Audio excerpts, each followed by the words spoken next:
And we're back.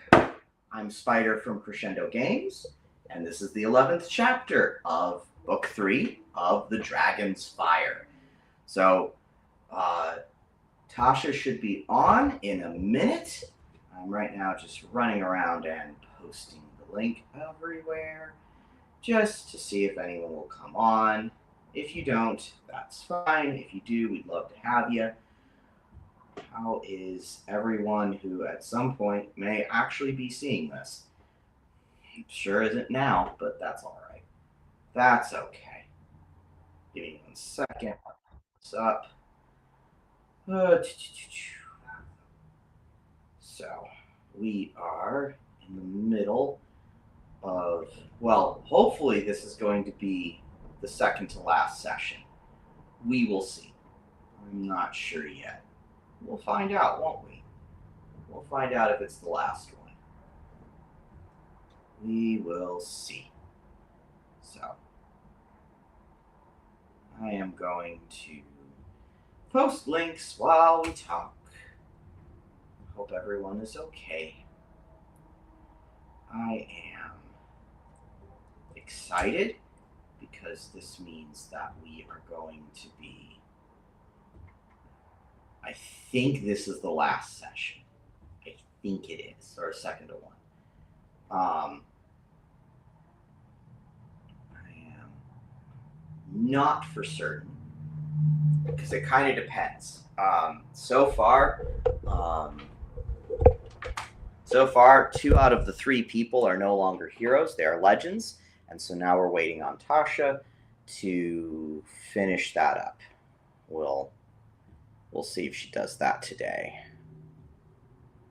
I hope so, though, because it would be pretty awesome to get to the end and have people see what's going on. And then we can start all over. And then we can start throwing in the other games that I'm currently working on for the Worrell method. So Crescendo is one game of a larger family that I'll be calling the Worrell method. So far, there's 3 other games that I'm planning for it. 2 of them are going to be sort of like a constant. That's going to be Indebted, which is going to be about leaders. It's going to be a faction play game. And the other one is going to be called Homesick. And that is about just everyday people, you know. And they are going to be, the leaders are in the, so the basic idea of the Worrell method as like a general thing, as its general container, is that the times are changing. It's a time of great tumult inside of the setting, and so you're jumping to these different points inside of a society as it changes and as it starts to attempt to collapse, and as it starts to come back, all that. So heroes are the people who are actually seeing the change through. Like, they're actually the people who they're actually the people who are doing the change.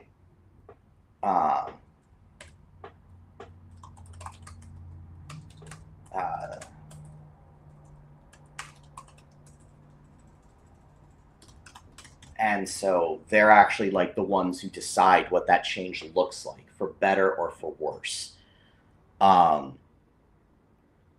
Then you've got, so those are the heroes, and that's Crescendo. That's what that game is. That game is a game about people who are changing. And here is Tasha. Hello.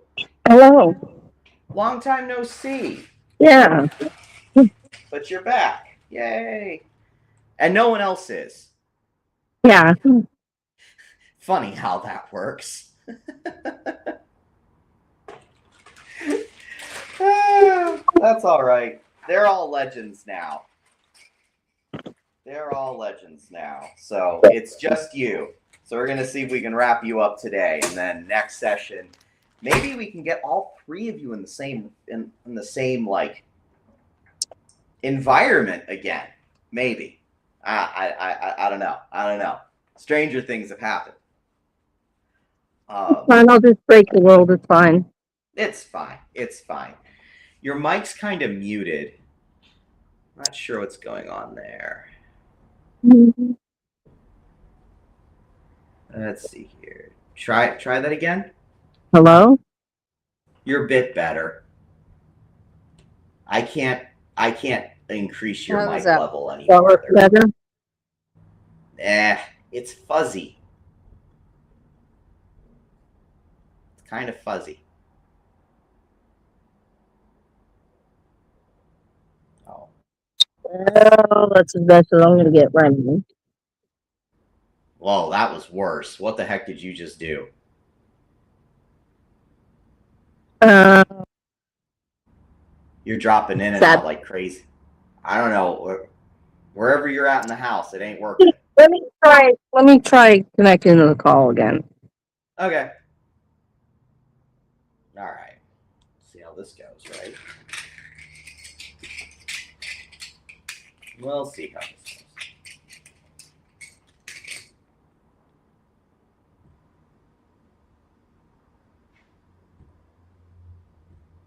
Let's see. Studio. Okay, let's try this. How's that?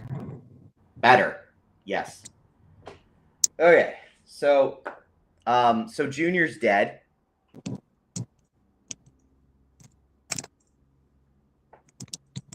That happened on screen and it was brutal. Basically Legion took over Junior and was able to get himself a body off of taking Junior, and Junior sacrificed himself so that way Alistair and Melanie could escape. So that was our last session. I think Jesse is going to go on a rampage. Knowing him, yeah. I mean, I think everybody is. It's like, oh my gosh, Junior's gone. So that was last session. So, however, you have been in Fairy the whole time. So time doesn't work like it does for Fairy, which is why I didn't throw any journaling stuff for you, because no time has gone by for you. You just stepped through. Well, that's why I was like, do I have anything for Saturday? No, you're literally not even in the same time stream. I was like, oh, this is sad, but like, you know, what are you gonna do? How many fate points you got right now? I think I've got 10. Dear Lord. 4, 5, 6, 7. So, 8. So, if you remember, Cal designed sort of like a pool of points to stop the bullshit from happening when we hit the books. We tried it last session. Works perfect. One problem with it for the players, however, is that however many fate points they have is how many points I start with. So, you know, whoever has the highest amount is what I start with. So if you've got 10, that's what I got. All right, so last time we did this, you were in Fairy. Which reminds me, because you've got Pseudonelma now, which is awesome. And if you ever tell Brenna that you got Pseudonelma before she ever got it, she'll kill you. I don't know nothing. Huh? I said, I don't know nothing. I just have this nice shiny rainbow sword that cuts holes in reality. It's fine. It's fine. Okay. So, first things first. You cross over. The hole closes behind you because reality, you know, has some form of self-help. Let's hit the books and let's see what happens. All right, kick this off. Hitting the books. You are now in Fairy.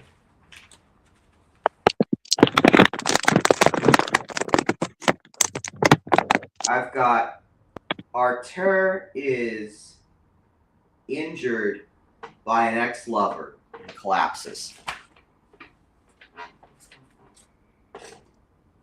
I've got the memorize book. I've got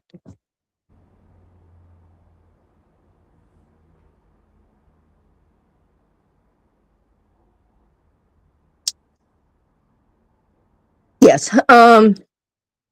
Let's go with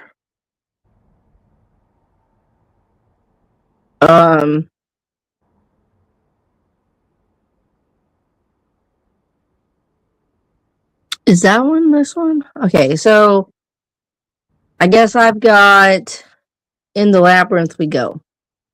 In the labyrinth we go. All right, so you step out. You know what? Fine. You step out into a dark, like it's nighttime in Fairy, and you hear what sounds like a gigantic something behind you. It's pitch black, and it just says "friend," but it says it in a voice that's way too big for it to be your friend. Like it's like it doesn't matter how friendly it is. The ground shakes. Like it sounds friendly and exuberant in all of the ways that you don't want something that big to be exuberant. Yeah, not friend. Yeah, but the problem is that if you're not a friend, 1 second. Turns. I'm pretty sure I'd say that in my head while looking for whatever said that. In a sense, like not physically. Let's walk around and see what the hell it is, but more like a glance. We'll go with glance. Okay. There's this enormous bulk behind you inside of this labyrinth, and it starts moving towards you with friend.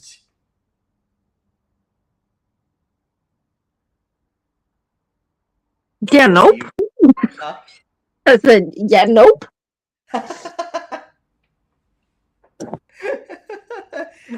What do you do? Do I know? I guess I'd probably. Do I know? I know this is a dumb phrase because, it's my perception. Do I notice what it actually is? It's vaguely well, first of all, it's freaking huge, but it is vaguely canine shaped. Vaguely. In the same way that, like, a cow is vaguely buffalo shaped. Same general. I guess I'll say stop, sit, goodbye.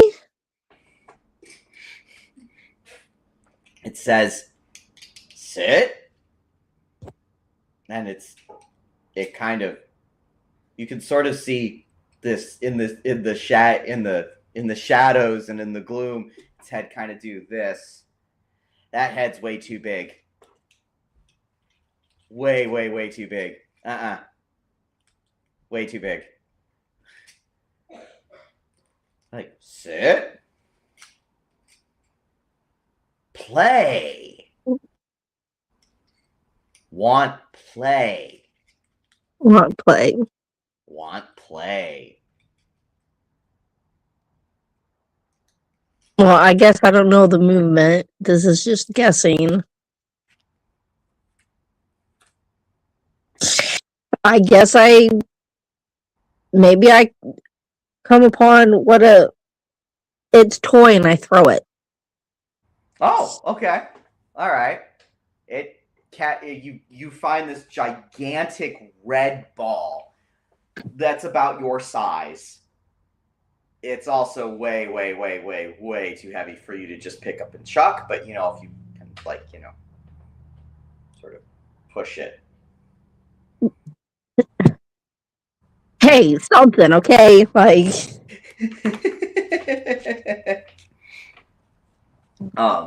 this gigantic hand reaches down and grabs the ball and says, "Much obliged, small one." Again, in a tone of voice that's just way too big for.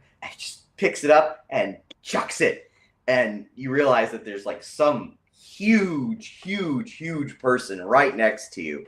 You probably come up to the damn thing's ankles as it just chucks the ball. The earth begins to shake obscenely as the gigantic canine-esque figure runs away, and the figure that's next to you says, "You didn't have to do that," in a somewhat friendly sort of a way. Again, way too big, but friendly enough. you're welcome. And I didn't know if it was a threat or not, so I went with the latter. No, it was very gracious of you, little one. You kind of look up and you see like sort of gleaming eyes in the dark. Can't tell if they're friendly or if they're hungry. It's kind of hard to tell. Not sure you want to know. He says, you are not of this. You're not of this world. What brings you here?" I'm not. I'm looking for my friend. "Oh, there are few friends in this realm for one such as yourself," he says with kind of a rough humor about it. He says, "Who are you looking for? I may be able to help you. We all kind of know each other around here." I'm looking for a fluffed up dog. "Dog? Is it of your size? Or is it something my size?" Probably in between. Looks down at you. "A dog. What was its name? Your dog?" A fawn. "Oh, you know a fawn? Yeah. A fluffed up dog." He's chuckling at that. He says, "Ifan, the head of the werewolf clan." Yep. A fluffed up dog, and that's what I'm going with. "He is a much beloved chieftain at this point. I am not sure how you would consider that a fluffed up dog, but I will let you two sort that one out." Well, I've known him longer, and before he was a fluffed up dog, and he's going to be a fluffed up dog until otherwise noticed. "Ha! Noted, he says with a chuckle. Says, "Well, I can tell you how to get to him, but it will be a very far journey, and you're probably not going to like it very much." I never do, but He laughs. "Ah, I see you have good humor to you. I see you have that. Well, in that case," he says, it will be dawn soon.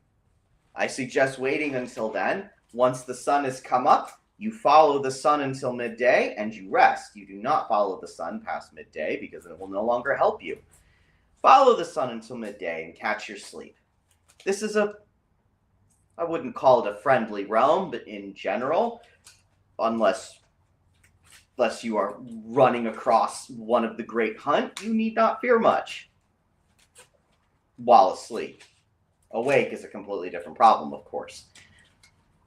You will be crossing 3 different areas while you are out. The first one will be a training school for some of the finest swordsmen who have ever lived. If you pass them, they will probably want they will probably want to have a spar with you before you go on any further.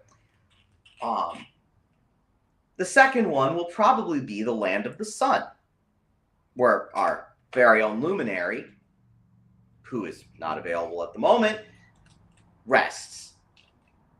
Probably should handle that one at night. This is a little bit of, you can hear the smile in his voice. It says, and the third one is the Land of Chariots. And that one I would urge you to go through as quickly as possible and to stop for nothing. He said, are we clear here? Yeah. He says, well, I give you my word that if you sleep right here, I will allow nothing to harm you. However, if I leave, I cannot keep my promise. Are we fair? Yes. Very well. I will go and play with my dog, but if you go and sleep right here, you should be safe. Okay. He trundles off and shakes the ground, and you can kind of tell wherever he is. You know, it's kind of hard to miss it. Oh, eventually, I mean, do you sleep? Yes. Okay. Eventually, the sun comes up. It has a habit of doing that. And so, when the sun comes up, you start heading towards it. And as you do so, you eventually hear someone shout, "Ho, fellow traveler!" And this person comes walking up to you. They are in full plate mail with a gigantic sword strung across their back. And they say, I am Giersta. And she holds out her hand. She has a rather deep voice. Okay, I guess I shake it. Very strong grip. A little strong for, like, this is a big woman. Very, very, very big woman. And she says, I see you are also not a native. What brings you here? Maybe we can help each other in this strange world. I'm looking for a friend. Oh, are you? I am looking for a sworn enemy who has done me and mine much harm. Oh, who are you looking for? Well, it's the last member of a werewolf clan. I don't know who that is.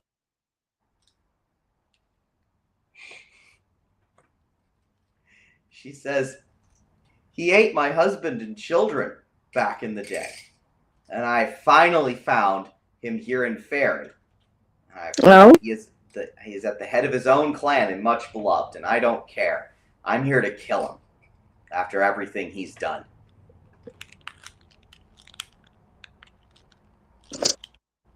Well, good luck finding him. I'm looking for a fluffed up dog. I'm gonna go on my merry way, and you go. Good luck with finding that werewolf. She says, you don't want to travel together? It's so dangerous here. No, I'll be okay. She kind of looks at you, and there's just this moment in her body language where, like, something seems off to her.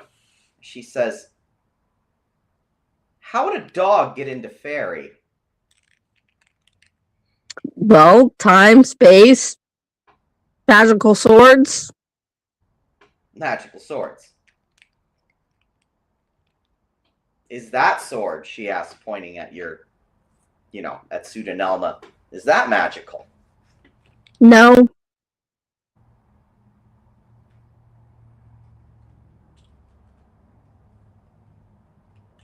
She says, now I know you are lying, for there is no way that you could get in here and stay in here without something. Yes, something. Didn't say it was a sword. didn't mention the name of the dog. She says there's a kind of a hesitation in her voice at this point.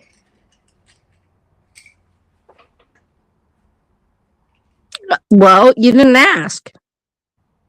But I'm asking now. I need help in avenging my family. Are you not interested in if we can even help each other a little bit in this world? Is that not of worth to you? Well, I mean, helping you out would be great, but I'm not in it to revenge somebody. I'm here to save a friend that I haven't seen in forever.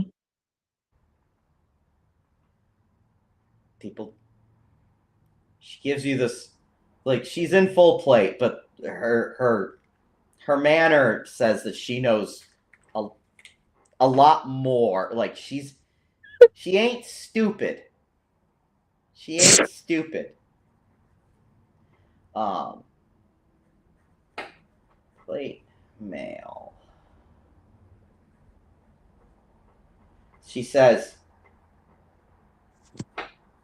if you find this werewolf, and if you saw me, you would tell me where he is, would you not? His name is Fawn, and I'm out to revenge myself upon my family. This is not a noble quest. If I would know where this werewolf's at, then sure. But I'm on a quest too, and I got told by a giant to travel by day and sleep by night.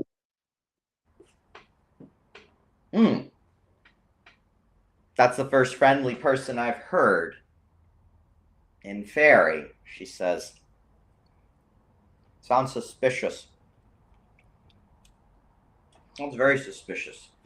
Well, call it intuition. You help somebody here in Fairy and they help you. I didn't kill his dog and he gave me some friendly information. She says, all right, good morrow then. And she starts kind of heading in the same general direction. She looks like she's doing something kind of like what you're doing. It doesn't look like she's following you, but, you know, after a little while, she says, but this is ridiculous. We're basically heading in the same direction.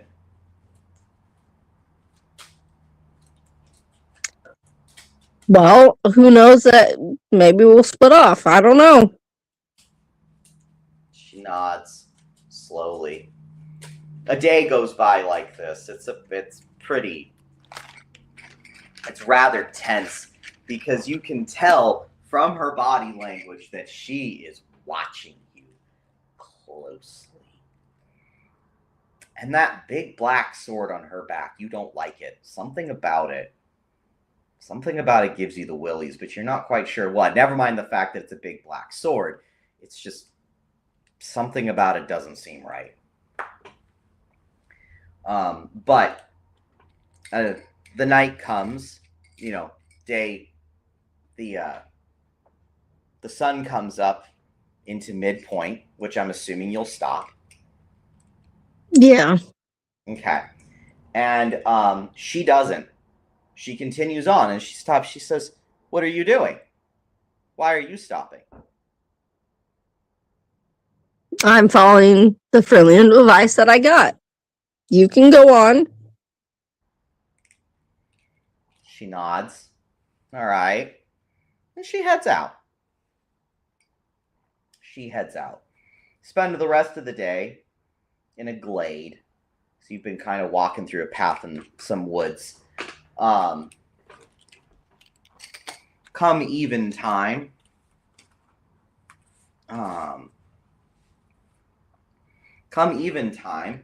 She comes back with this chariot. She says, I found this and I thought I would offer you a lift. There's a swordsmaster's academy just that way by no more than about an hour in this. Will you come with me? No, thank you. Well, all right, she says. And as she's going, she asks one question. It's casual, but she asks it, and you don't like it. She says, I hear that Ifan was a mercenary before he became a werewolf. Do you know anything about that, perchance? No. It's always said that he had a friend. She looks at you. She says, because I had seen him. They had stopped at our farm just a few weeks before everything. She says with kind of a dangerous edge, you look familiar. No, I would have remembered that. Like, I've been on travels with 2 other companions besides my friend, so 3 in total. She says.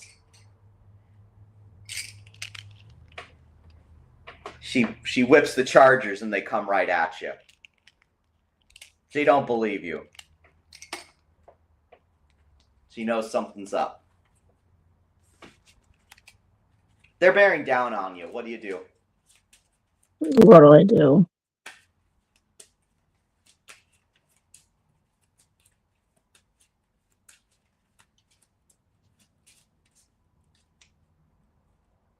You said I'm in a glade? Mm-hmm. She broke down a path to get to you with the chargers. They just mowed the trees down. They're big and strong. They go through trees. They will go through you.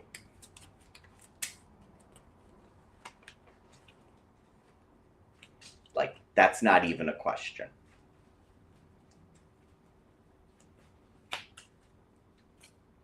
I'm just trying to think of how to get out of it because, like, I mean, I have a sword that puts portals and banishment. I mean, those are 2 rather useful skills to have.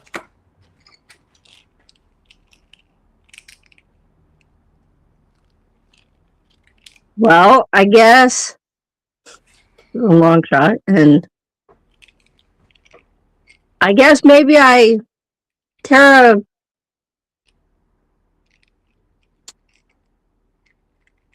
I guess I would hold on for one. Hold on to 2, what? this tree I'm standing next to. Oh, okay. All right. Okay, all right. Because I'm in a glade. I'm assuming there's trees because you have to mow a path down to me, you said. Yeah. So I guess I'm holding a tree. You know, for safety cautions. Yes. And then I cut a portal into space to suck them through. Yep. That works. She goes deep. Where did you cut it to? Let's say space. Okay. All right. Away goes the mother and the former the away goes the widow and former mother of children with her long-standing thing of revenge. Straight out into space. Dead.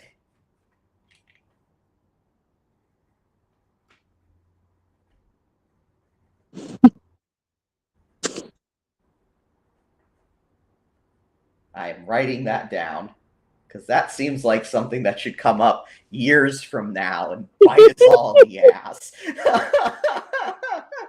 I had to think for a moment. It's like, what do I want to do? This one or this one? What would be more entertaining? You know, I'm going to remind you of that later. Because if this comes up later, like you know, if we're like 3 or 4 years later into a campaign and I hit the books and this random thing comes up, I'm gonna rub your face in it. I'm gonna be like, you remember? I told you. This was not a It always does. And what's funny is it's gonna come up. It's not gonna be me when you hit the books. when you get it. It's going to be one of the other companions. And they're going to be like, what the hell did you do? Why did you do this? Wait, you left her unintended again. Oh, that's terrible. That is terrible. Oh no. That's exactly what's gonna happen. It's gonna be like 3-4 years later. I'm gonna be running this. You're not gonna be there for the night, and some poor person just gets Gearsta just dropped right onto their head. And they're like, "What the hell is this?" And they're like, "This is entirely Tasha's doing." Where'd these people come from? Out of nowhere. I'm just driving my spaceship.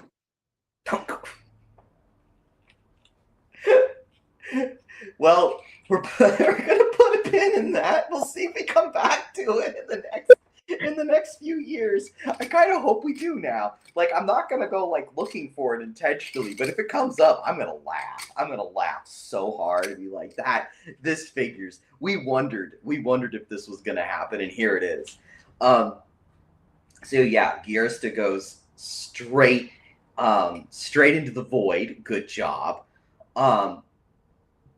The rest of the night, more or less, goes by uneventfully.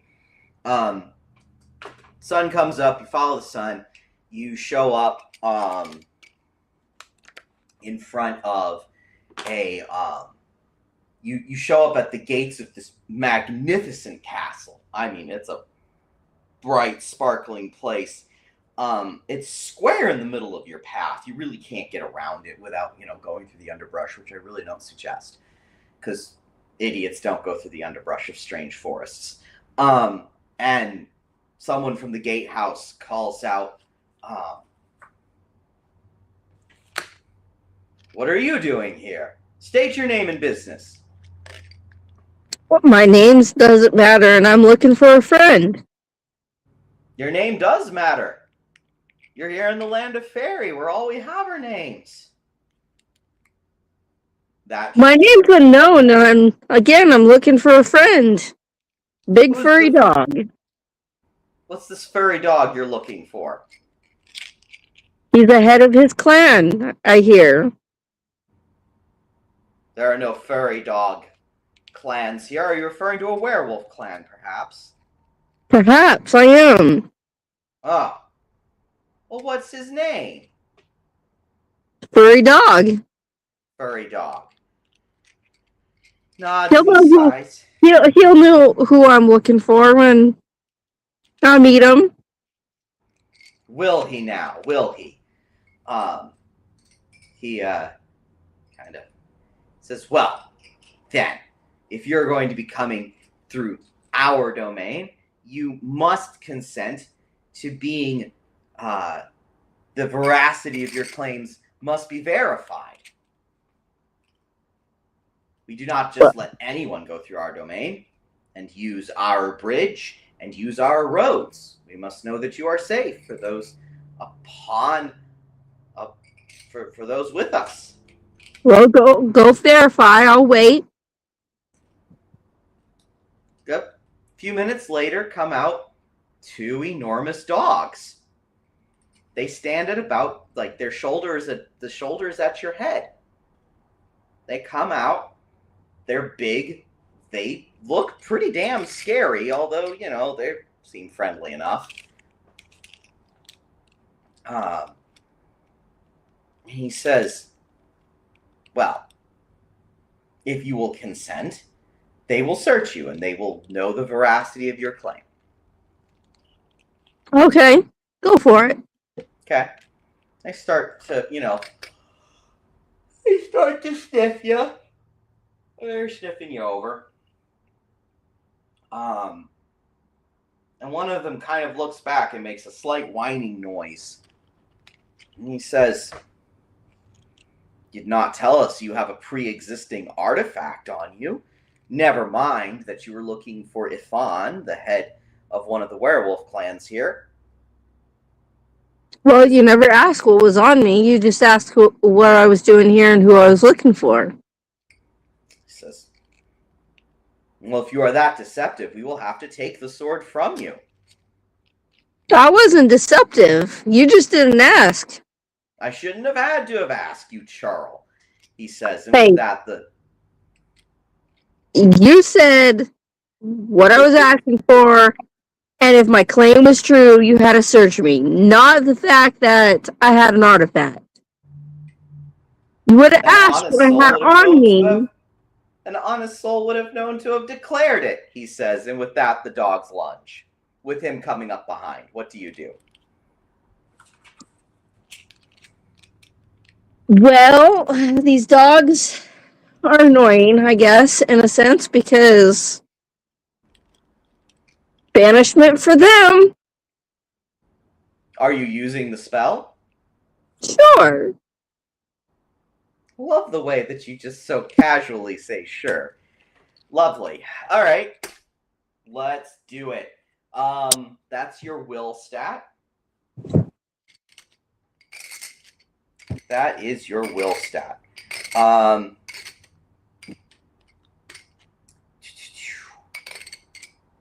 Well, you've got the banish skill, and then what are you using for a material component? My material component.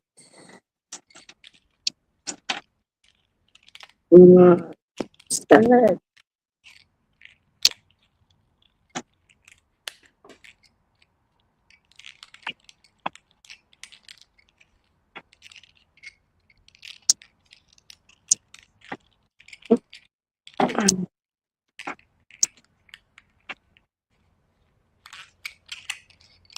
What are you using for an item? I'm Got your- I mean, I got my sword, but I ain't using that because Right. It's not really a spell focus anyway. yeah. Really. I'm not aware of you having a focus for this. I mean, I don't think you've designated one, but at one point you had like a flame thing, didn't you? Like a flame pendant. That would have worked. Yeah. Yeah. Okay. That's a D4. Right. So what's your willful at? It's a D6. Okay. What's the banishment skill at?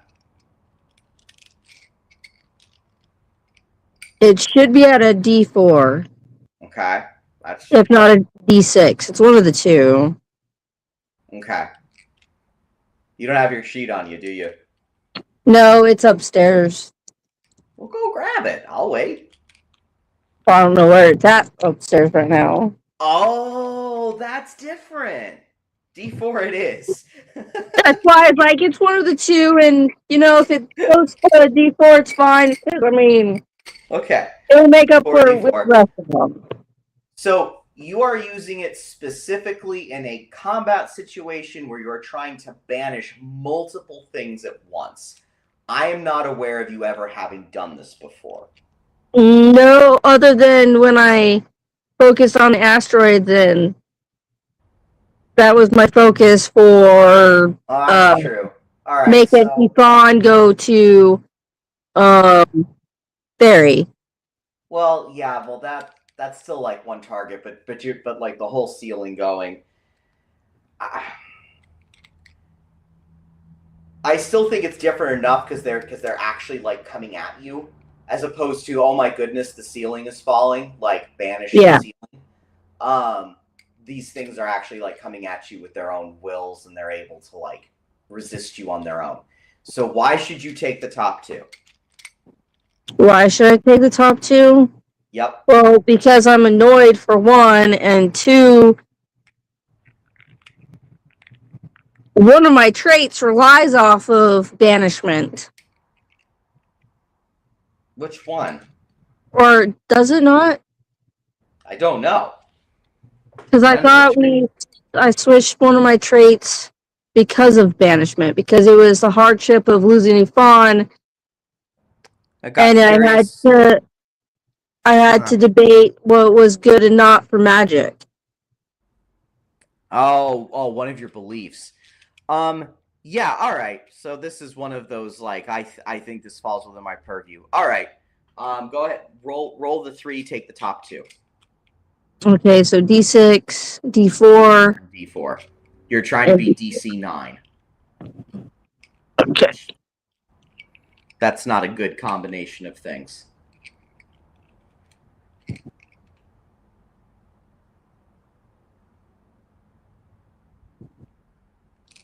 Two.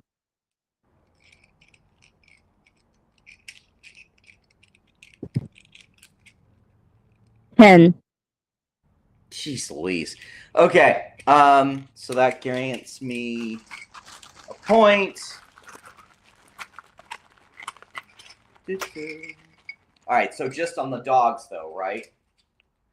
Yeah. Okay. Because I only have 2 opponents that I know of, unless Well, they're. their handlers in the back. If you were trying to do 3 at once, I would not have said to take the top 2.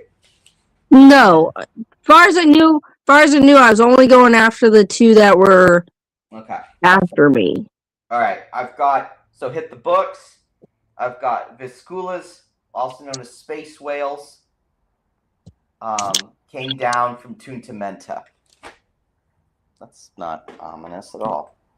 Not ominous at all. I have.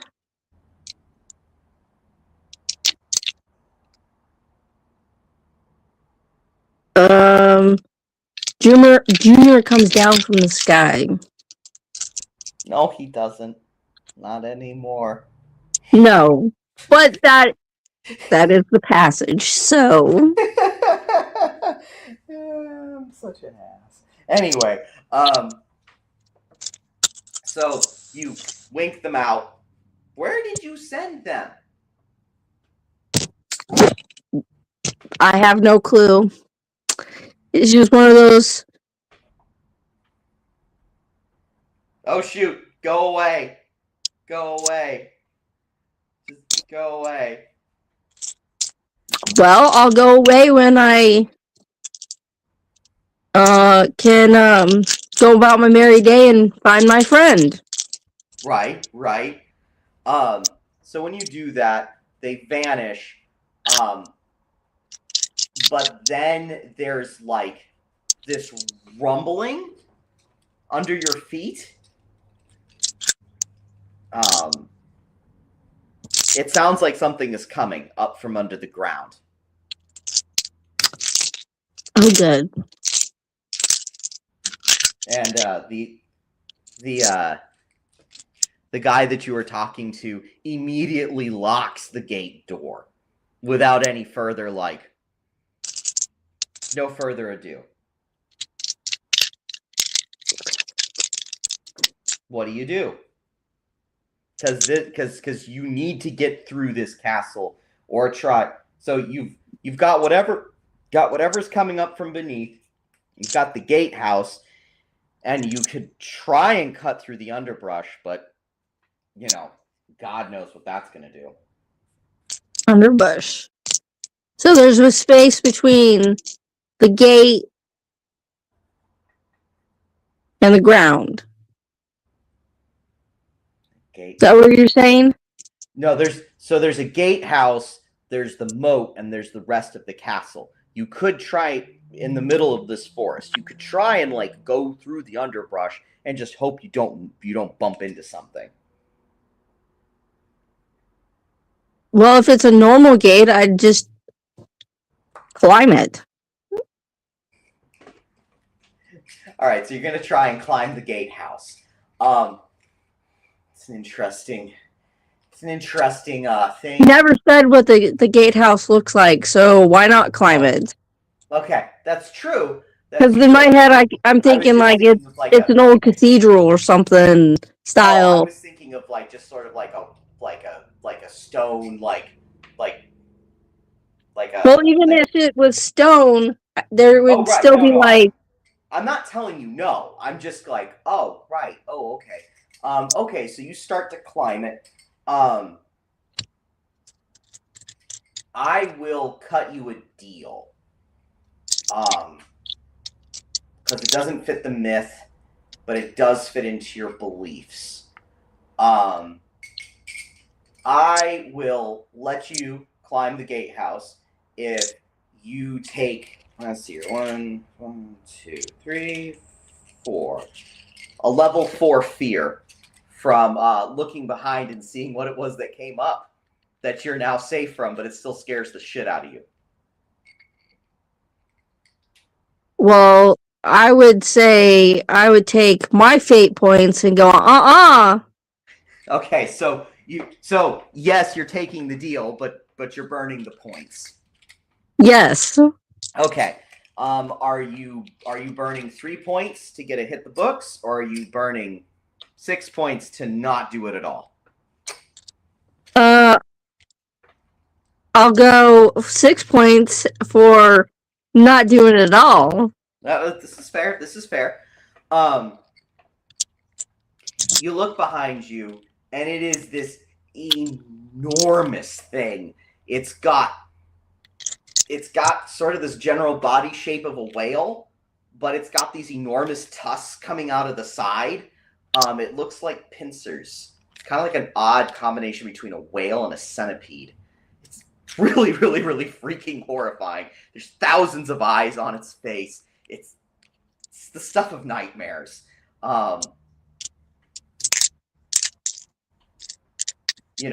Happy. Well, I've seen things scarier. Right, and that's just kind of like, okay, time to go. One second, comes up. I just feel like it's weird because this is possibly the last full session which gets put into this notebook, and it's all of the weird shit that's just happening in this particular session. Again, just years from now, we're gonna land on this, and someone will be like, "Damn it, Tasha!" You're welcome. They should never leave me unattended. Never leave a Tasha unattended. So anyway, it pops up, and it immediately starts to go after the gatehouse, which you're on top of. It's not going after you; it's going after the gatehouse. The swordsmen come out, and they start trying to deal with it. Dun dun dun dun. There's all this chaos and stuff. You'd be able to get by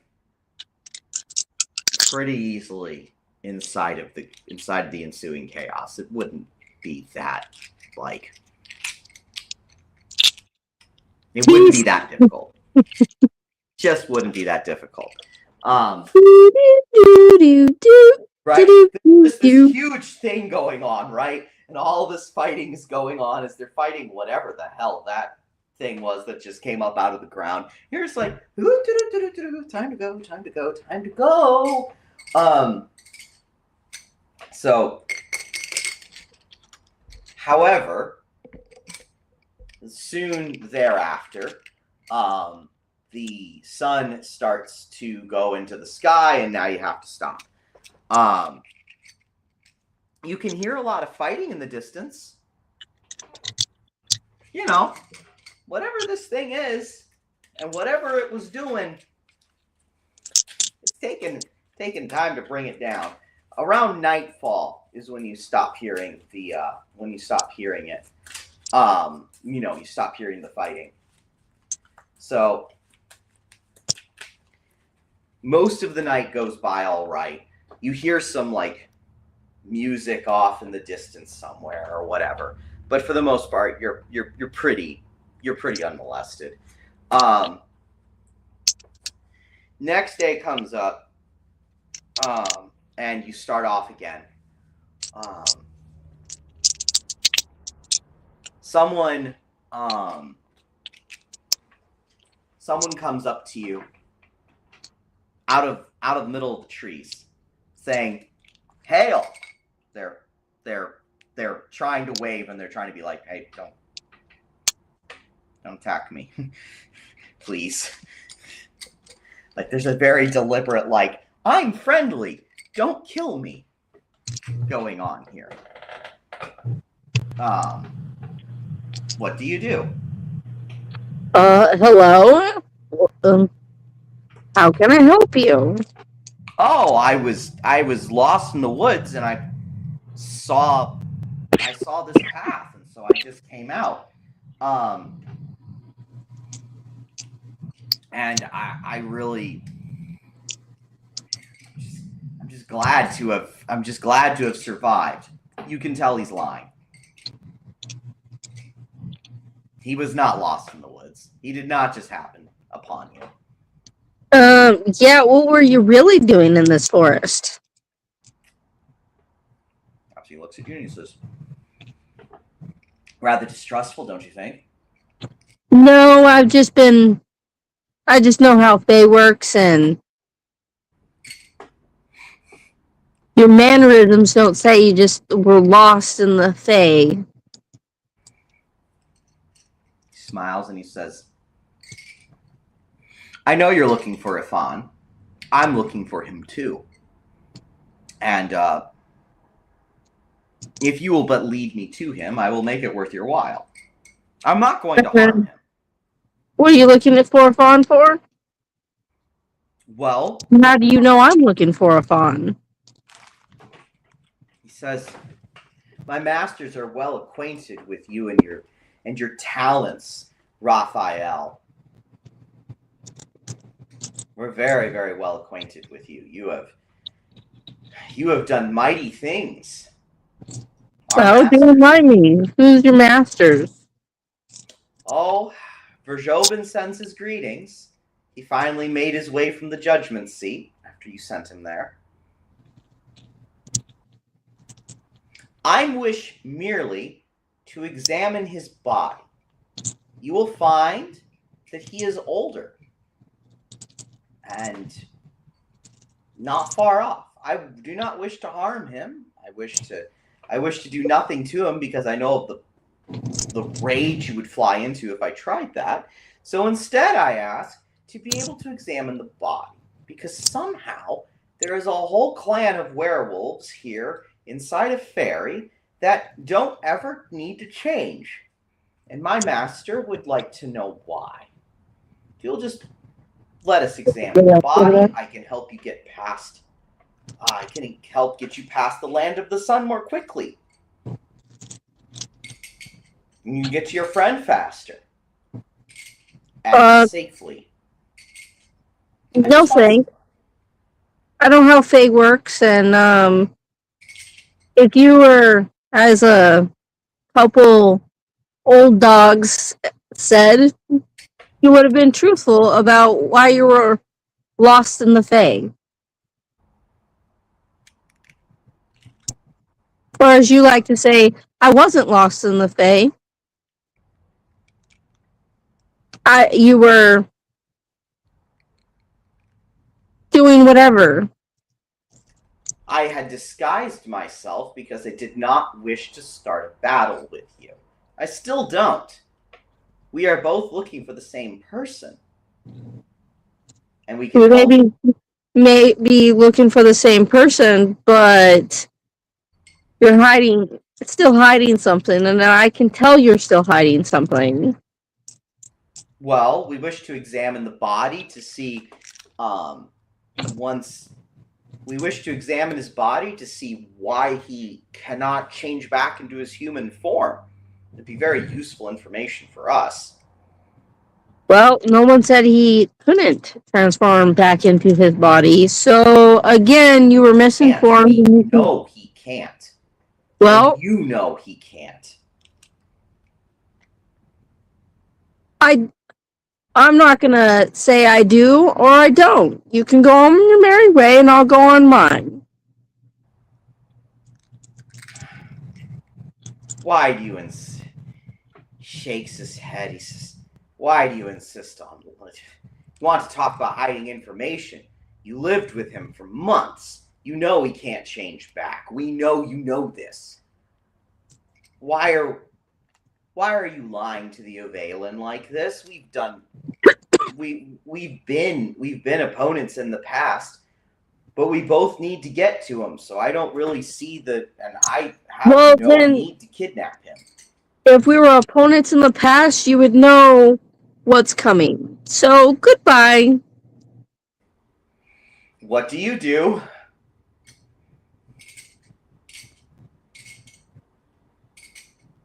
What do you do? Oh boy, that's not a good response. Well, I kind of want to just, boop him out of back to his master. Send him back to Verjoven, just like, nope. Yeah. All right, we're doing another banishment. D6, D4, D4. Oh my god. Oh, jeez. You definitely get the top 2 on this one. You've done this before. While you get your dice together, I'm going to grab a drink. Yeah.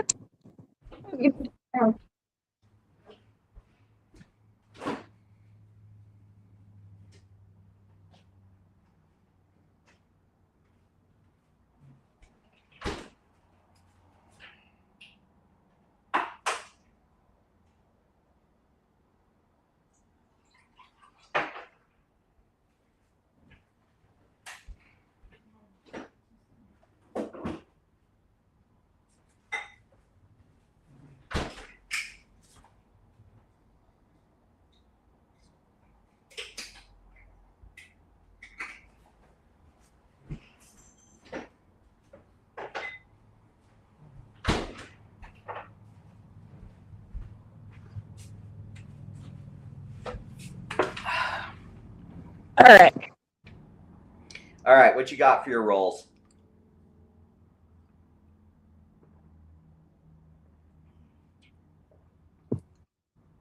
There's a 4.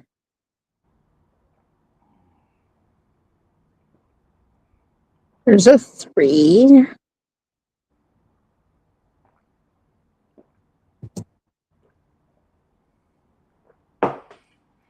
Nine. Exactly. Goodness gracious. Oh, I've got just enough. 2, 4, 6. Okay. Let's hit the books and see what happens.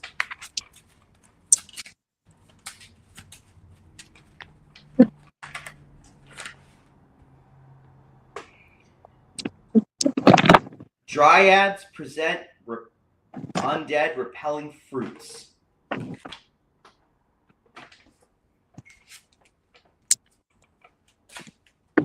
I've got Hero Lands.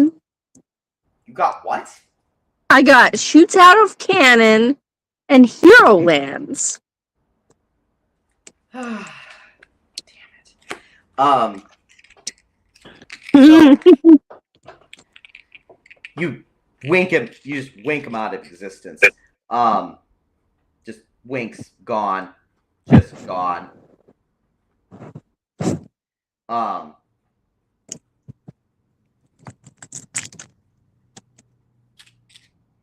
second.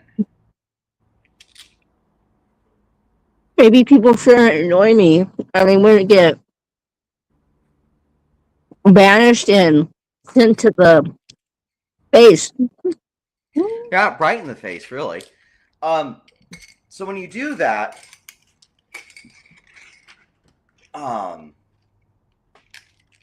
you hear a young and pretty voice say, "Well, that was most impressive." And out from, not out behind, out from one of the trees,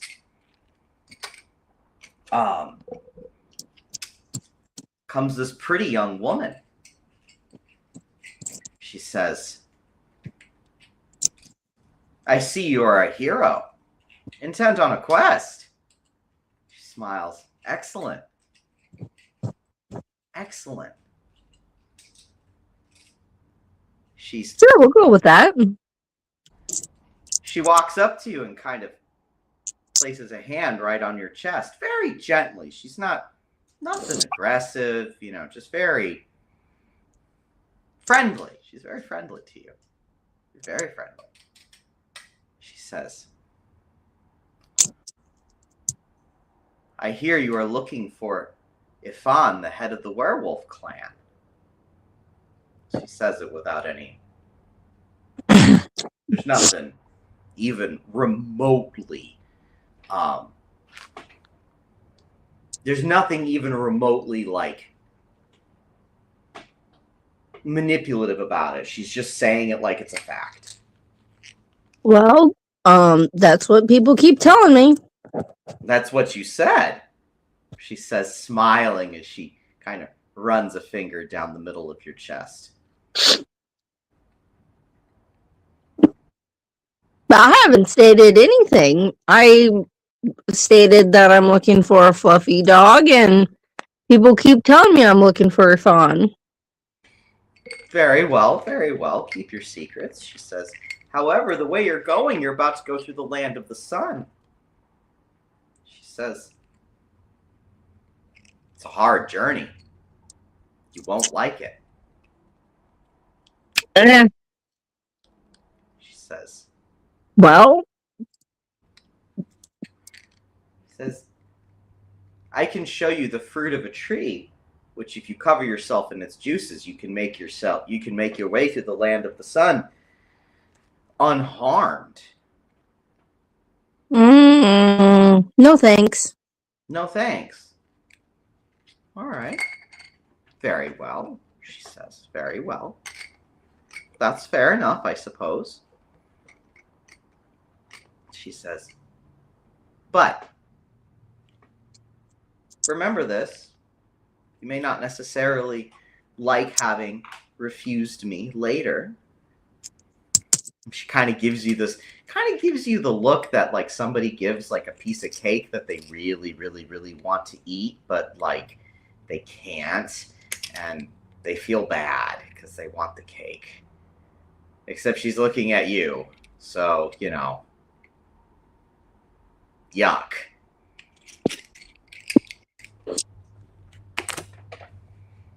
Yeah. No, I'm not becoming edible today. A little. You go until midday, and then you stop. Night comes, and she comes back.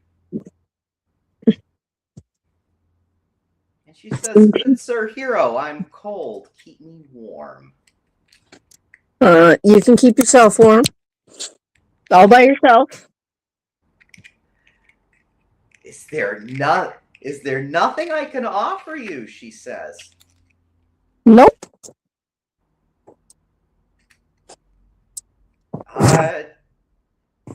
That's when the light starts to take on a rather hypnotic looking hue, and you realize that, like, she might take what she wants. She might try it. Well, if she wants to keep warm, then she can go meet the sun. Oh boy. All right, I see where this is going. All right, roll them.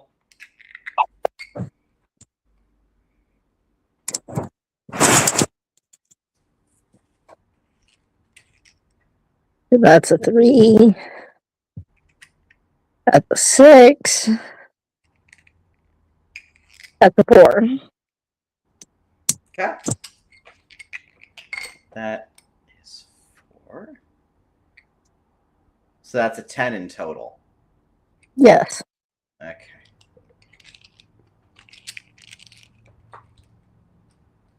All right. Going to spend it all. So you wink her away. Hit the books. Let's see what we get. Undead begin to come out of the rift. I am Legion. What have you done? What have you done? What the hell? You're welcome. What the hell? Good God. Okay, well, apparently we're having ourselves... As you do this, a pack of gigantic, wild dogs comes running across the path. They're going to trample you.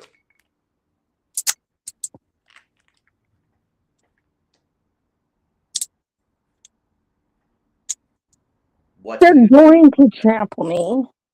do? Okay, so what part of the land am I on? You're in a glade. You're in a glade. It's getting dark, if not dark.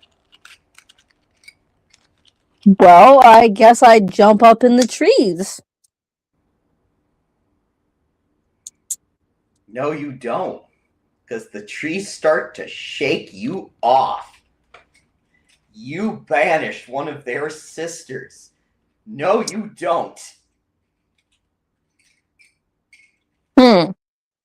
You take a level 1 bruise. Okay. Unless you spend fate to get rid of it. At which point, that's one hell of a coincidence. Like, you get roughed up. Level 1, right? Yeah, level 1. Not even lethal. You just get lucky. I'll take that. I'll get lucky. Okay. All right. A little ways later, a little while later, as you know, you're getting hurt.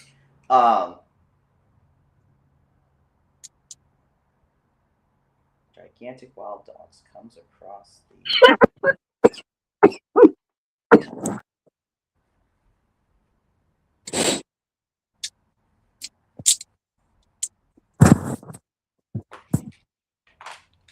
So they're running, and eventually, like a couple of what obviously are fairy lords come up behind them. That right there is a level 3 beguiling immediately. Not a question. Unless you're spending fate or defying to fight off being beguiled because they're fairies, you automatically like them. Well, I'd probably defy and be like, that's not how the Fae works, because the role of the Fae, as long as you don't offend them, they can't do anything to you. I didn't say they were doing anything to you. They're in, like, these are legitimate fairy. These are like fairy lords. This is nobility. These are people that are so beautiful that it's like, hi, I like you. You're my friend. Okay. You're my friend. So how are you resisting this?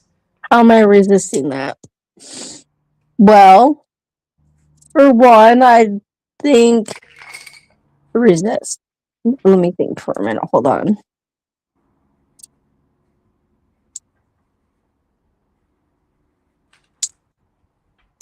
No, I think I would be, other than, I'm annoyed at everything. Because I mean, like, okay, willful is a stat, sure. But what skill are you using? Because let me tell you what happens if you use banish. Well, I'm not going to use banish on the Yeah, I fairies. was about to No, say, no, don't no. do that. That's like, nope, don't do that. Well, I mean, they could get sucked through a portal, but I'd be like,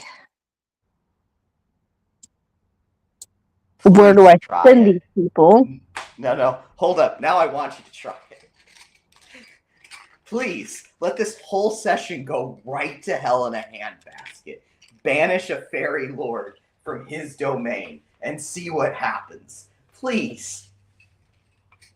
Well, I could try my luck, and then they really question, what the fuck? How are you getting out of this one?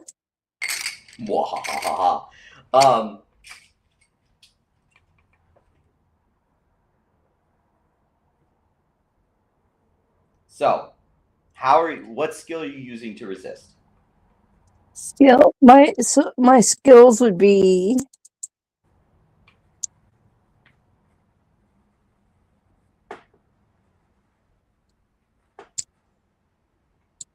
mean, there's willful, there's brawn. Well, those are your stats, and yeah, willful counts. But then, like, I don't remember. Why don't you know where your sheet is? I just got home yesterday. That's no excuse.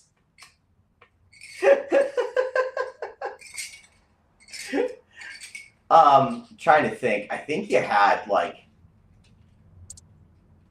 I think there was an endure for a D4 on the sheet, but I can't remember. I don't keep track of that. Let's see, skills. I've got endure. I've got knowledge of angels. I've got That could work. What was that rated at? a D6. Okay, so it's a D6 and a D6.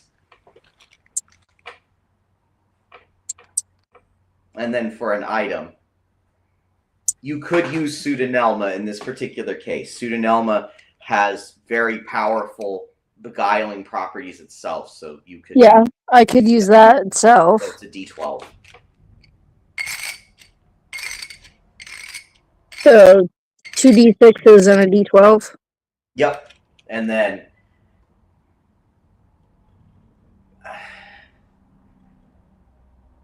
I don't see how you could take the top two.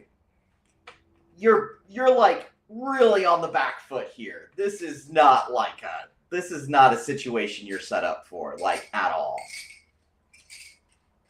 Like, unless you've got something for the fact that you've never seen a fairy lord before, so therefore you just don't have the exposure. Well, I mean, I could go if I'm trying to defend that I get the top two. I defend off of the fact that I am cautious of these beings because they're new, and I don't know what they are.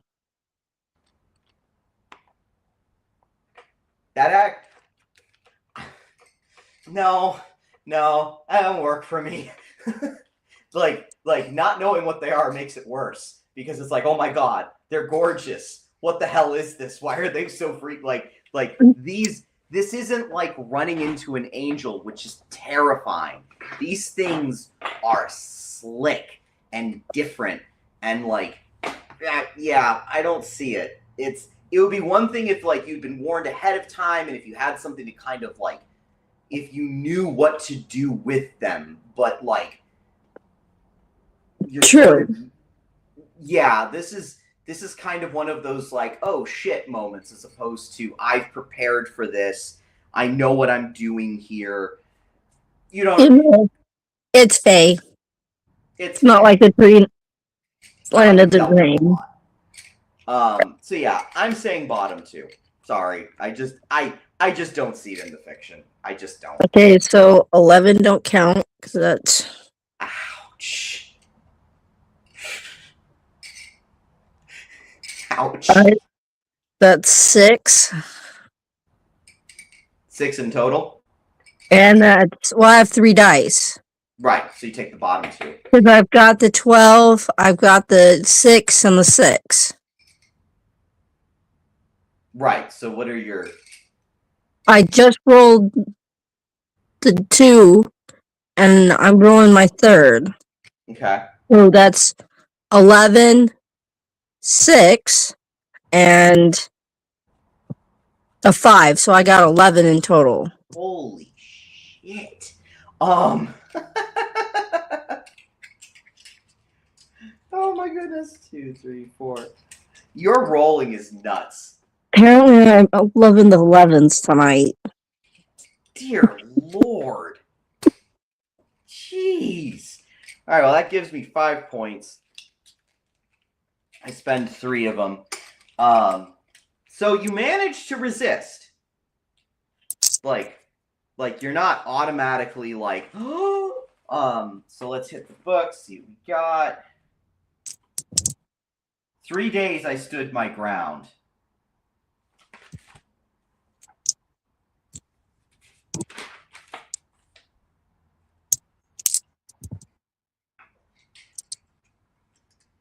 Three days you stood your ground. And then what you got for your hitting the books? I've got. I remember most of the book, anyways.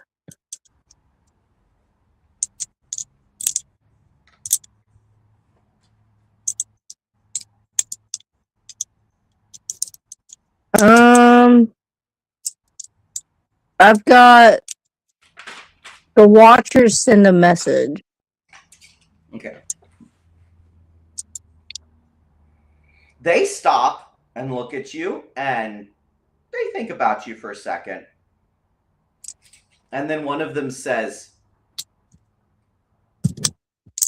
one of them says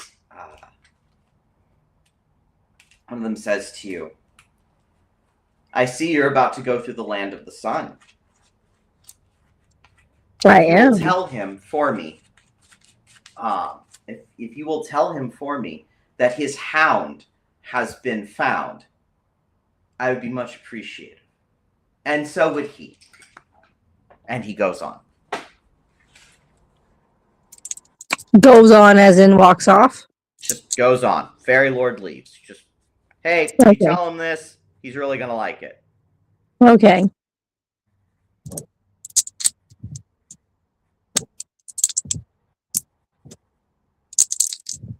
One second.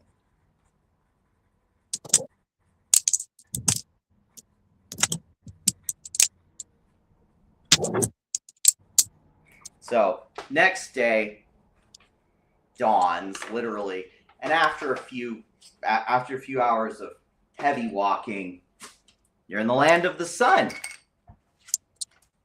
It's hot as balls. You need to move. But you're asked to deliver a message. Do you do it? Do you tell the sun? This is his land. Sure. What do you say? Your hound has been found? Not sure how the sun can smile, but it does. And it says, oh, why, thank you. Oberon was looking for me. That's so kind of you to deliver the message for him. I really appreciate it. Where are you going? Well, I'm trying to find my friend, and they told me to, I believe, to take a 3-day journey and not to travel at a certain time. And tell me who your friend is. I'm the sun. I can get you there. Well, I'm trying to find my friend. He's a big fluffy dog, and everybody keeps telling me that I'm looking for a fawn. Well, are you? I am indeed. Ah, very good, he says. I am very happy to hear this. I know exactly where he is. He's very sick. Well, I'm here to help. I'm not sure you can, but I appreciate... Well, let me get you there. And this chariot comes down from the sun. Just this chariot comes down, and there's this young man standing in the chariot. He's got the horses, and he says, the entire thing's made of flame. The whole thing. And he takes a little fruit out, and he kind of tosses it to you, and he says, let it cool a moment, and then eat it. Okay. He says, now you may walk on. Well, thank you. He says, and you're able to. The flames don't burn you. The heat doesn't bother you. You seem good. Like, it was like, okay, cool. And he whisks you up into the air, and away you go. And he carries you, man, goodness knows how many hundreds of miles within a few seconds. And he says, I'll have to leave you outside this particular glade. If I get any closer, I'll set everything on fire. But just that way, says pointing, maybe a mile or two, you'll come across his clan. I don't suggest calling their patriarch a fluffy dog. He says with a little bit of I'll be fine. I'll be fine, but thanks for the warning. Thank you very much for delivering the news. You're welcome. Greatly appreciated. He turns around, he goes up. Within like a mile or so, a bunch of werewolves just suddenly appear around you. You did not hear them sneak up. You did not see them. One of them says, "You're in our territory. State your business before we rip you to shreds." Well, I'm looking for your clan leader. And I've come a very far and long journey trying to find him. You're looking for Ifan. Yes. Looks at you and he says, "A human is looking for Ifan." Mm-hmm. State your name. My name is Raph. One of them goes, "We're taking him." Everyone looks at him and like, what? He goes, "He won't want us eating this one." And I'll kind of look at him. He's like, "Trust me, you do not want to mess with this." I mean, I would listen to this guy because the last few people who didn't listen to me, let's just say they went to space. They don't take that threat too well, but they do listen to the one werewolf who looks a bit older, who says he's talked about a friend named Raph, named Raphael before. We don't want to mess with him. That's not a good idea. So they take, they bind your eyes and take you some secret glade after saying, "We're not going to hurt you, but we can't show you where this is supposed to be." Okay. When they take off the blindfold, you are underground in a rather spacious cavern. You'd felt yourself walking down some steps. Like, that part's not the... But lying there on a very, very nicely maintained bed of ferns and other soft things is the very, very, very, very aged form of Ifan. You recognize him at once. It's your friend. The eyes are still the same. The form's old. Extremely old. He looks up. He sniffs. He says, "That's a scent I've not smelled in lifetimes."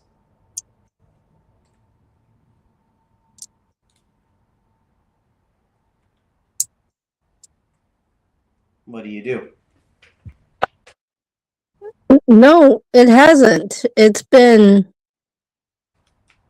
in the Fae a very long time. He says, "What do you think of my progeny?" Your progenies are indeed great. Little forthcoming, and maybe they should heed warnings that warnings should come. He laughs. He says, "They can only be what they are, same as me." He asks, "Why are you here?" Well, I cut a portal. I saw you, and you said a message and called for help, and I cut a portal, and here I am. He says, "That was 60 years ago. Well, better late than never. Indeed. Daytime works different than normal time. But again, But you came. well, I got summoned and I came. It's incredible. You've never failed me. You've never let me down. Well, I mean, you're a friend. Why would I let my friends go in alone? Even when they're misguided. He says, I was that. I was that. And then you accidentally sent me here. And I have. Well, it's better I sent you here than the latter. And I'm sure you hate me for doing it, but I do not. I do not. I found my mate. She died many, many, many, many years ago. I told her of you often. You would have liked her. In your own good to hear. way. You would have liked her. I'm sorry. I wish you could save me from this problem.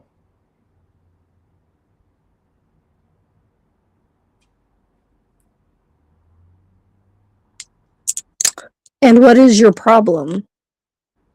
Old age. Well,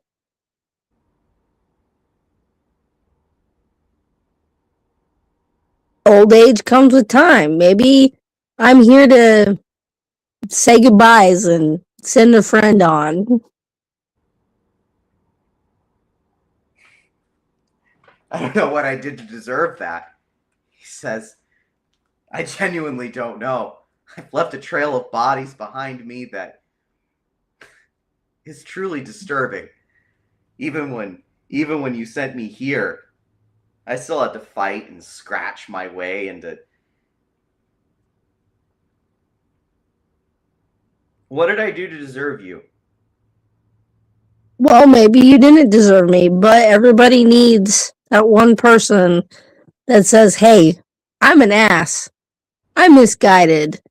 Get my head out of my ass. On top of everybody deserves second chances. You didn't give me second chances, Raphael. You did a lot more than second chances, he says. Well, I call it what it is. You needed a helping hand and I gave it. What you did with it was so much more. Because look what you have done here. Thank you. Thank you. I used to tell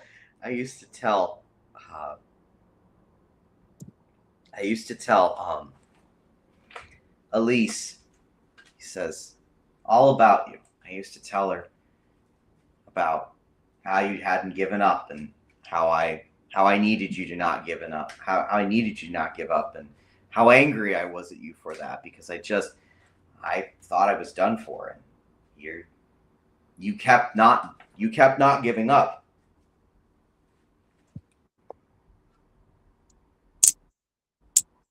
And you're still here. You're 60 years late and you're still here. Still. Well, better late than never. He nods. And you guys spend hours talking. Hours. He tells you everything. Tells you how he found Elise. She was just, she was another werewolf who'd gotten stuck in here, and she wanted to try and do something better, and now she was stuck in Fairy and she couldn't even get out. and neither could he, and all of that, and how they built this family, and other people who had come in had, you know, they had gradually built a presence here, and that wasn't all bad, wasn't they weren't entirely good. They weren't entirely good people, but I mean, in the middle of Fairy, you can't be entirely good people. And he tells you about that a little bit, and how much having that family changed him, and how he was grateful that that was what he had gotten from from everything that had happened on that one day on the incline where you just sent him off to Fairy. You guys talk about that. All of it. Hours and hours and hours go by. A couple of weeks go by, even. I mean, he's dying, but he's not like, he's not dead. So you get to spend time. You get to see his kids. You get to see his grandchildren. Most of the ones who tried to jump you before were his grandkids. And once they understand who you are, they're like, it's Raphael!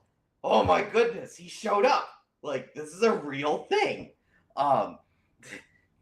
Grandpa didn't make this guy up. Here he is.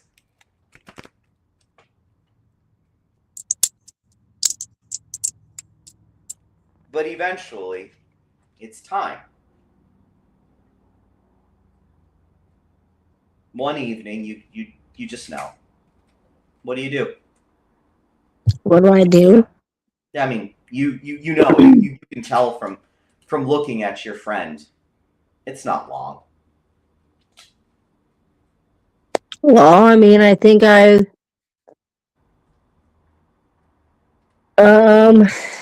see, what would Raphael do? Probably tell his friend, because it's time. It's okay to go. We'll meet again in another life, maybe. Another time.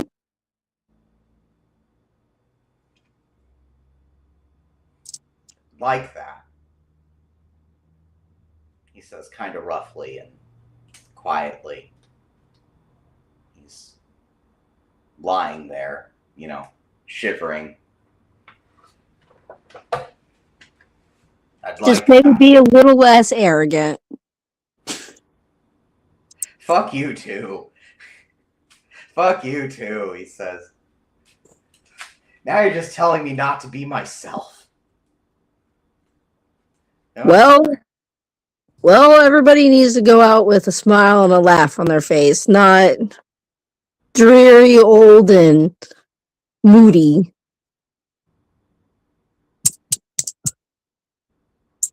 He doesn't reply.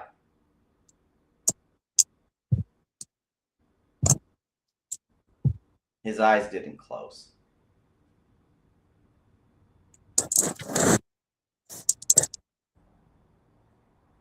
After a few minutes, someone nearby howls, and you start hearing the howls. You don't know if he heard those last words.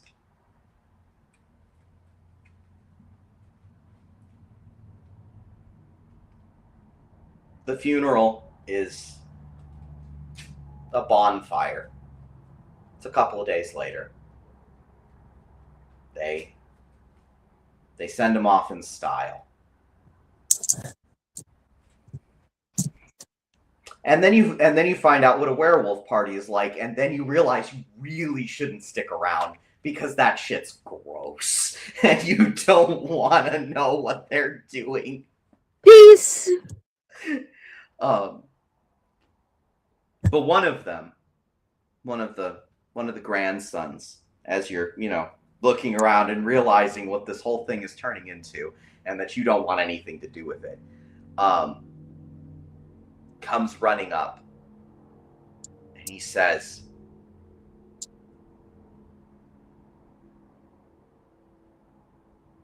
Why did you do it? He's just curious. I mean, this is just, he's been watching you for weeks and he just doesn't get it. And not in a bad way, just Do why what? do all this? Like, he says, I don't understand. And it's not that I just don't understand. Why did you do it? Do what?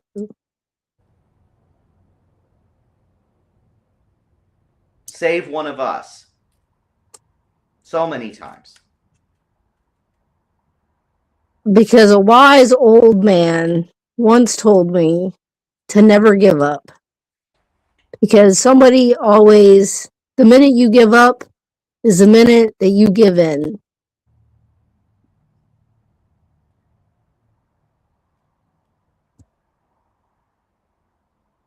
He nods. He turns around and goes back to the party.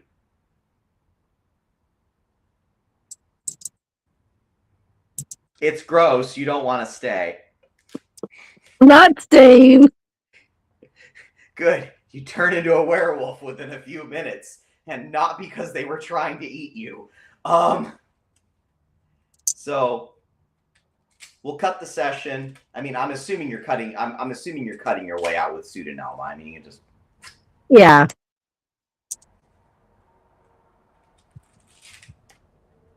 Where are you trying to go? I guess I'd cut my way to where I know I'm needed. Well, you find yourself back inside of one of the rooms in Soda City. And you find that King Melny and Alistair are right there.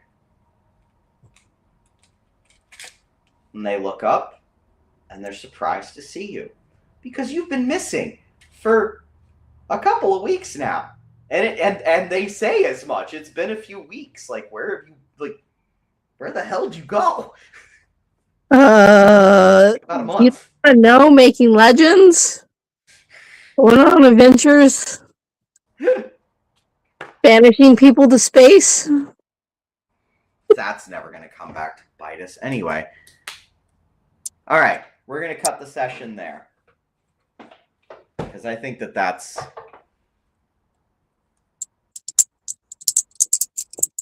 Well, that was it. You're a legend now. You did your last thing. The last thing's done. Woo! It's a weird thought.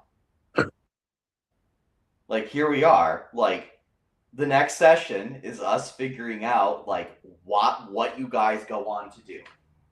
That's, like, the big... We just sort of have, like, we just say goodbye to everybody. We just say goodbye to all of the... we say goodbye to Alistair and Raphael and Melny. Isn't that weird? Yes. It's so weird. But this was... I liked this session. What did you think? It was good. Especially the ups and downs and the turns and... I've always liked how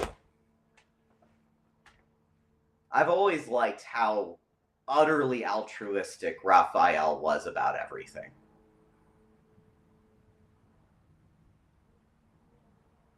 Yeah.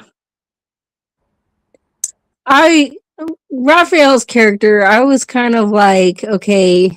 At first I was like, okay, I got an idea. And then I was like, got a feel for him. And I was like, okay, no, this would fit him better. Yeah, that happens. You get in the middle of playing and you're like, oh my goodness, that's not what this character is at all. And I like the pivot. I mean, but it felt right, and there was kind of like a... It's been interesting because because it feels like, especially with Raphael, a lot of the development was around becoming the person who you couldn't make back down off of Ifan.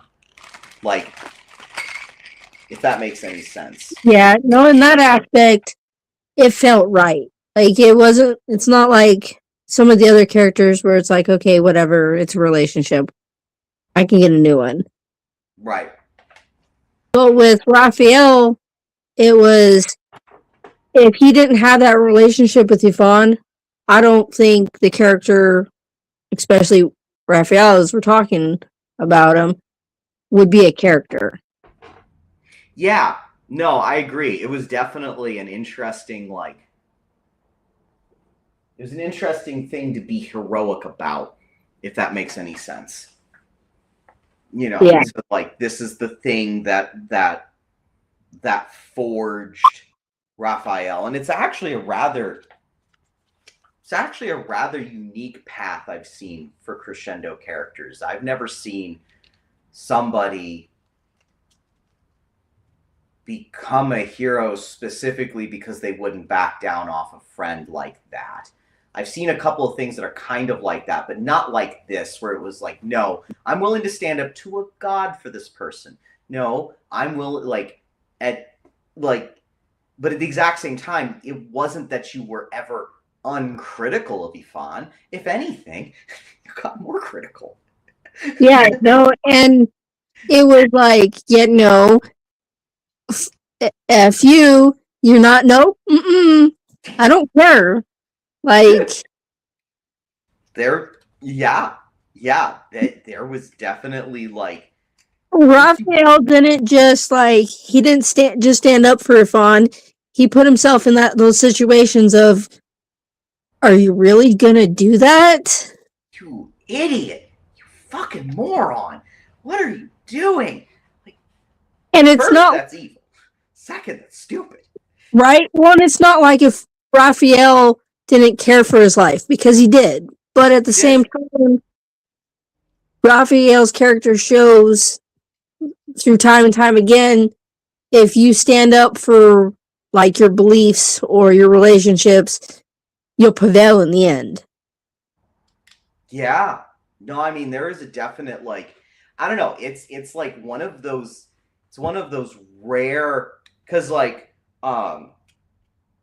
because so many of the crescendo arcs are just like, crescendo is just an inherently tragic game.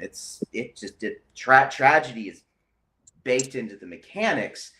And I think this is the first time I've seen it not be not be tragic just inherently. Like, I mean, like with Alistair and Natasha, I mean, like, she's now a part of him and she'll never leave him, but he left her first. Yeah. He failed her, and her response was to never fail him, even if he didn't have it coming. And Melanie was just this weird, like, ups and downs and trying to become this person that he wasn't, and finally, like, the consequences of it, killing the one thing that he had so much of a connection to. Like, out of the three, like, Raphael actually had, like, the closest thing to a happy ending. Yeah, and I can't even say it was because of my rules, because my rules had nothing to do with it. Oh, yeah, sure. You're incredibly... You and your dice. I got incredibly lucky with some of those. You did. Holy shit. But at the same time, my dice rolls wouldn't have mattered if it didn't make sense to the actions that were at hand. Right. And it's going to be interesting because, like, I've never tried out the thing we're going to do next week, which is because we're all going to hit the books and we're going to find out the one thing everyone is known for. So all of the stuff up until next session is the stuff people don't know about. This is all the stuff that leads up to them doing the one thing. Everybody knows them for the one thing which they did. And we're probably just gonna roll in stopping the undead army because like that's just the next thing, and it doesn't impact the evolution of the characters at all. Yeah. It just doesn't. So we're just gonna say, yeah, they went and they did this, and you guys can ask me plot questions and we can figure all that out. But then after that, we're gonna like figure out the one big thing. And you guys will have some ability to control that, but it's hitting the books. So it's literally what you guys put into journals is used to determine what happens to each person. So we'll see how that one goes. Right. And there's like there's kind of a system where you can burn beliefs and make them into a person you don't like in order to give them a better ending. Because all of it is always tragic. It's always a tragic end. There's always something. There's always some dark thing that, like, it's like any hero. It's always tragic. But you guys can like kill off bits of their soul to give them a happier ending. Happier. So, Yeah. No.